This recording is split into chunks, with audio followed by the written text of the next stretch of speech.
gentlemen, boys and girls, children of all ages, welcome to Robert Sports Show. I'm your host, Robert. Just got done watching WWE SummerSlam on Peacock. Been stuff today. Figured get the review up real quick. Really good matches. Overall, great show. WWE can do it right. Unfortunately, some of the weekly stuff gets a little mundane. First match, we had Logan Paul versus Ricochet.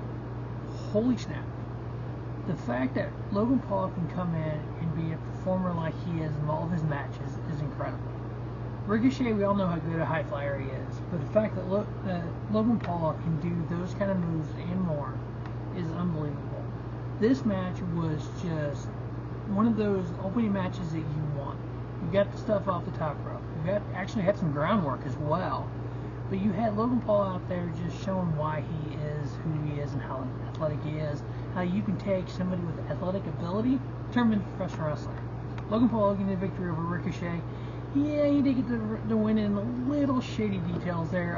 His cohort, whoever he was, gave him the brass knucks. He whacked Ricochet with the brass knucks behind the referee. And 1, 2, 3.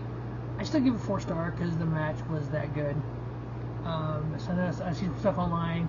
Couple of 4 1/4. I was aiming towards 4 1/4, but that end with the brass knucks kind of took it away from me. Next up, we had Cody Rhodes versus Brock Lesnar. All I gotta say, and if Cody's goal was to come home to win the world title, something his dad never did at WWE, the prodigal son returns. This is why MJF should leave AEW.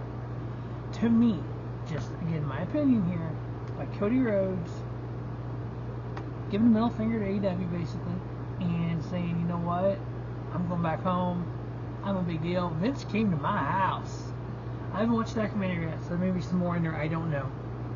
But even in a feud for the most part of the year with Brock Lesnar, you got suplex 9 times and F5 twice. Yet you're still able to hit 3 crossroads and get the victory, and then Brock showed you some respect at the end, which Brock never does, which makes me wonder, is Brock done? That wasn't the Beast and Carnage. I mean, that was different. It was a different side of Brock. It was interesting, but Cody took a fight to him. Cody was able to do those 3 crossroads and able to get the victory. I give it 3-star. Is Cody Rhodes a world champion? Yes.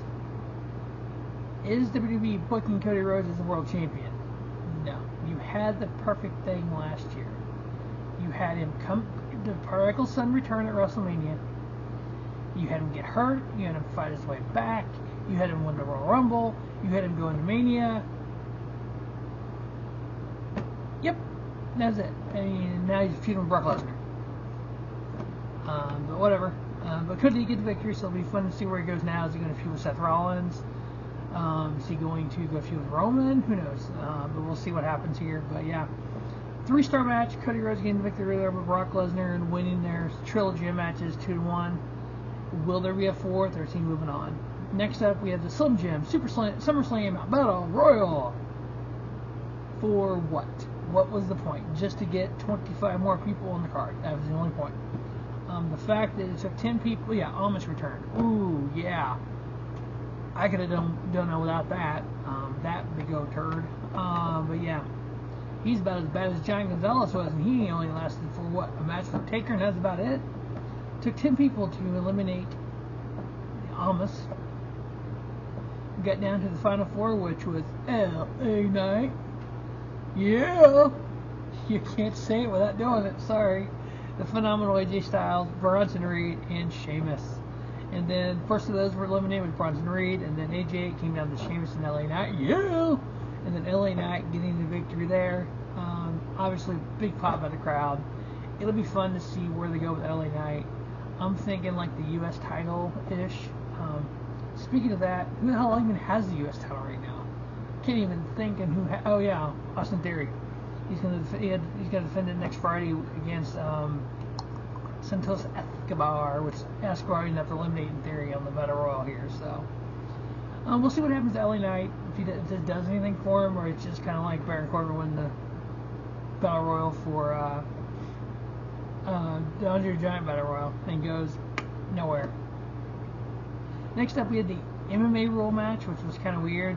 Shayna Baszler versus Ronda Rousey. The whole build to this, I think, has been super cool. Bringing up the stuff in the past, you know, how Ronda let the Four Horsewomen live with her, just she had sparring partners, and the fact they showed them when one of them was in AEW, I thought that was very interesting. But yeah, kind of building upon that, and how Shayna and Ronda used to be friends, and then Shayna turns on Ronda because Shayna thinks she's better than Ronda, which actually I think she is.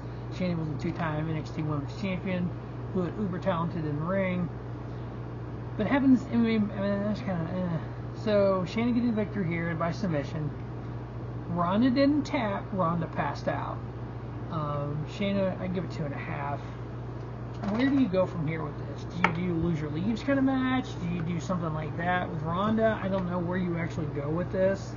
I know Ronda's talking about leaving, so is this it? Hopefully this builds something for Shayna. She's uber talented and deserves better than this. Next up, we have the Intercontinental title on the line, and champion Gunther versus Drew McIntyre. Gunther has had the title 417 days, second all time. He beat Randy Savage. Savage is 3 days, by 3 days. So he's less than 40 days away from beating the Honky Tonk Man's 454-day title run. Did anyone think there was a chance in hell of Gunther losing here? No. If I would have previewed this show, which I was actually considering doing Friday night, I would have picked Logan Paul. I knew that was happening. Cody Rhodes over Brock. Yeah, you got to build Cody up to do something better.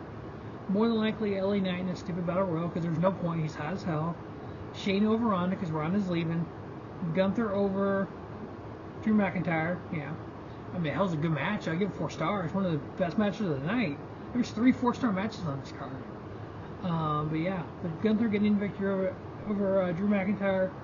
I never felt at all during this match that Drew was going to win. I always felt Gunther was going to retain. Next up, we have the World Heavyweight title on the line with champion Finn Balor versus Seth Rollins. I kind of like where they're going with this because you have the Judgment Day. You have Damian Priest with the Money in the Bank. You have Rhea Ripley with the women's title. You have Dominic Mysterio, which I hated with passion, with the NXT North American title. You have Finn as the only one in that group without a title. And everyone's trying to help Finn get a title, and they can't. He can't do it. It's been 7 years since the Universal title debuted, where it was Finn versus Seth. Finn won, but had to relinquish it the next night because of injury. So that was brought up. The fact that this match was super good, and every time that the Judgment Day tried to get involved, it went against Finn. Because, yeah, they distracted the referee, but Rollins was able to recover from it and do a move, do something. Just like they had the briefcase got involved. And at one point, Seth ended up hitting Finn with it, and then they got back in it. Rhea and Dom had the referee turned. Damian threw the briefcase in, and Finn ended up getting curb stomped on the briefcase. And that's how the end of the match was Seth gained the victory. Overall, I gave it 4 stars. It was like the Judgment Day was working against Finn. In fact, he's the leader of the Judgment Day without a title. Everybody else has a title or has a briefcase. That's actually fun to kind of see where they keep that going. But Seth's still your World Heavyweight champion. I ended up giving that match 4 stars.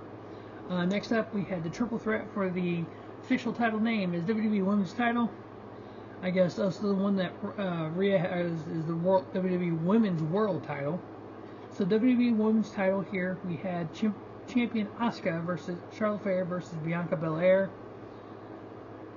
Overall, this match was super, super good. And they gave it, well, it's actually a 20-minute match. That's the second longest match on the card. That's pretty cool that the women are able to get that. And having it sub-main like it was pretty neat too. But yeah, it was just, you had Bianca kind of the underdog, which I don't think she really was an underdog, but obviously not Charlotte Flair and not Asuka. Because you've seen Bianca face both of them and win. You've seen both of them face each other and Charlotte won.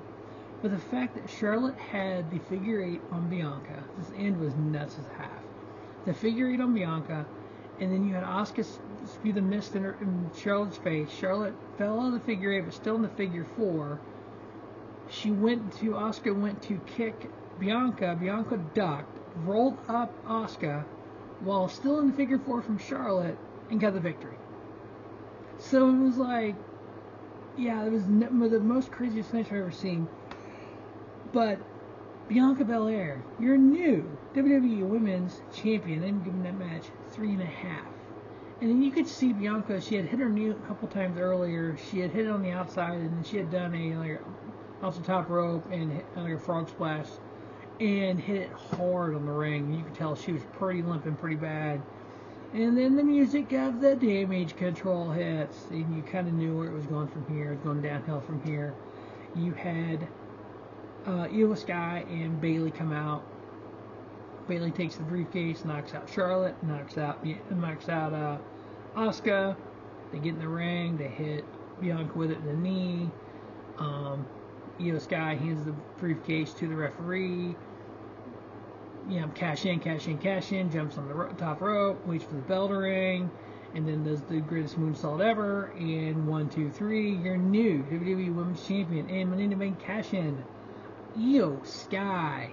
1 year ago at SummerSlam, Damage Control debut with Io Sky, Bayley, and then returning Dakota Kai. We saw her come out and join them as they won.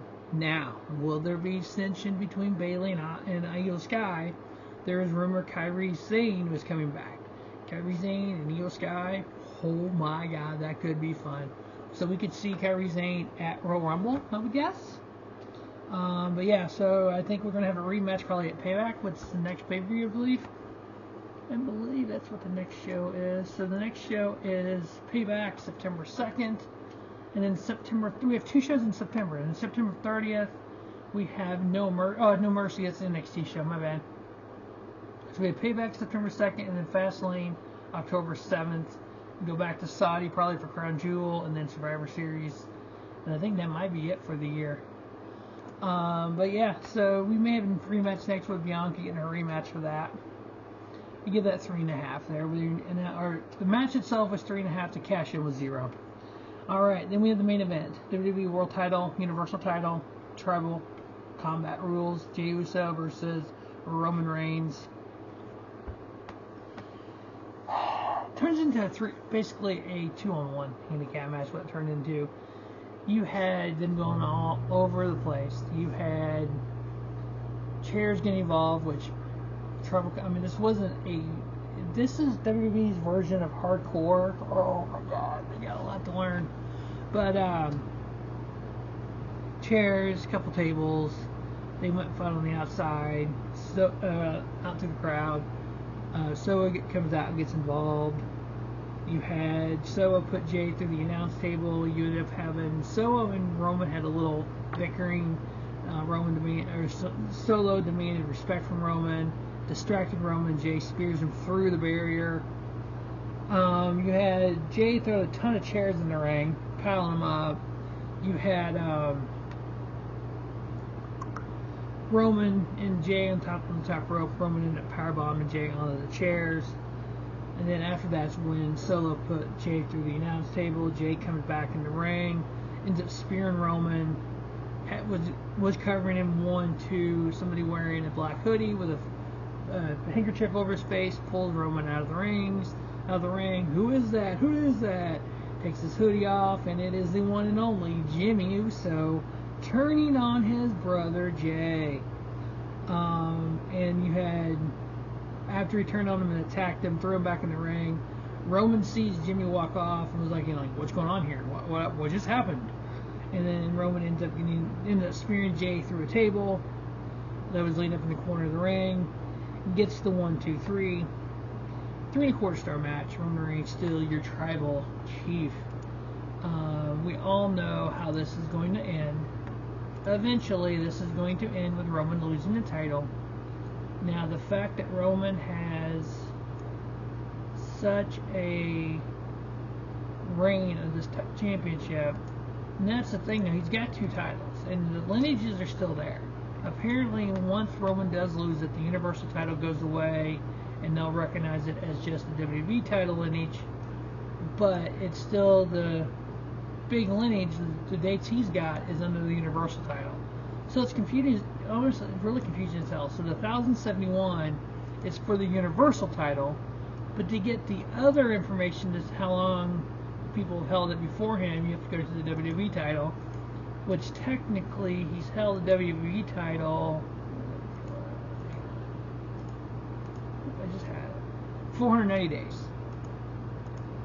So they've kind of muckied this up some, but so right now he is at 1071. So only 4 people have held it longer: Bruno Sammartino, Bob Backlund, and Hulk Hogan, and then Bruno's second reign at 1237.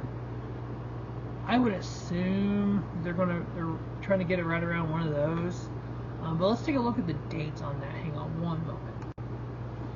All right, so he's at the what do we say? 1071. So to get past Pedro Morales, fifth all time would be here I did that. My bad. So the next one on the list is Bruno Sammartino at 1237. To beat that, he's got to hold the title until February 24th of 2024. So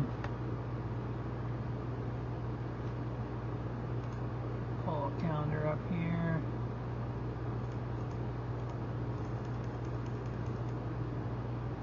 Curious what day of the week that's on. That's on a Saturday. So I'm assuming there could be a pay-per-view probably before that. So, and then to go third all-time to beat Hulk Hogan at the 1474 will be September 23rd next year. So you have to hold it basically another year. And to get to the all-time 2804, that would be July 22nd, 2029.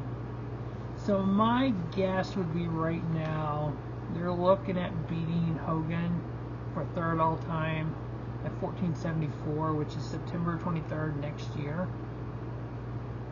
I don't think you're going to be able to do the 2,000 plus days and stuff, but I think that's might be where they're headed with this. What that would do would give you time to maybe have Jimmy win Money in the Bank next year and build him up a little bit, and have Jimmy to be the one that does it. Because I don't see anybody else that make any sense at this point unless you can get The Rock for Mania, and then there's no point of having The Rock win, because I know The Rock isn't busy right now because movies aren't getting filmed. But we'll see. But it's just watching the storylines of the Bloodline. How Jimmy was out, now he's back. Is he back in the? Or is he just against his brother? We're gonna have brother versus brother, which has always been really good. Where does it go from here? That's what makes you tune into SmackDown. Where does it go from here? But the Tribal Chief, head of the Bloodline, WWE World Heavyweight Champion, Roman Reigns. That is the review of WWE SummerSlam. As always, thanks for watching Robert Sports Show, and don't just have a great day. Have a spiffy day. Robert Sports Show, your YouTube leader sports channel content.